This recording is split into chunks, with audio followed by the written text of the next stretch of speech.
साक्षात शिव ने श्री राम की सेवा के लिए एक वानर का ही रूप क्यों चुना, जो महादेव सिर्फ अपना तीसरा नेत्र खोलकर पूरे ब्रह्मांड को भस्म कर सकते हैं। उन्होंने श्री राम के चरणों में बैठकर सेवा करने के लिए एक वानर का रूप ही क्यों धारण किया। साक्षात शिव ने श्री राम की सेवा के लिए एक राजा या देवता का रूप क्यों नहीं चुना। इसका रहस्य वाल्मीकि रामायण के उस पन्ने में छिपा है जो रावण की मौत का सबसे बड़ा कारण बना। एक बार रावण अपने भारी अहंकार में कैलाश पर्वत पहुंचा। वहां उसने महादेव के परम भक्त और वाहन नंदी का मजाक उड़ाया और उन्हें बंदर जैसा मुंह वाला कहकर उनका घोर अपमान किया। नंदी जी की आंखों से ज्वाला भड़क उठी और उन्होंने रावण को श्राप दिया, जिस वानर रूप का तूने आज अपमान किया है, याद रख रावण, इसी वानर रूप को धारण करके एक ऐसी महाशक्ति जन्म लेगी जो तेरी सोने की लंका और तेरे पूरे कुल को श्मशान बना देगी। रावण का अहंकार इतना बड़ा था कि जब उसने ब्रह्मा जी से अमृता का वरदान मांगा तो उसने इंसान और वानरों को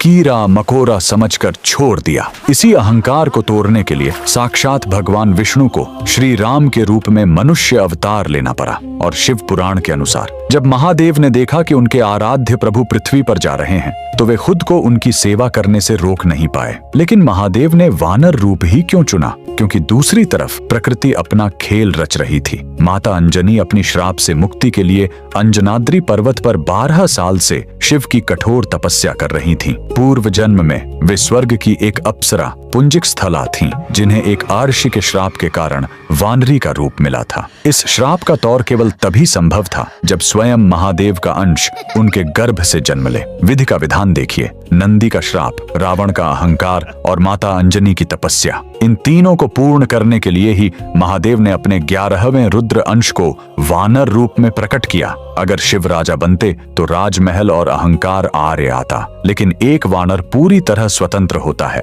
जो बिना अहंकार के दास से भक्ति कर सकता है। अगर आज इस दिव्य रहस्य ने आपके भी रोंगटे खड़े कर दिए हैं तो कमेंट्स में पूरी ऊर्जा के साथ लिखिए जय श्री राम जरूर लिखें।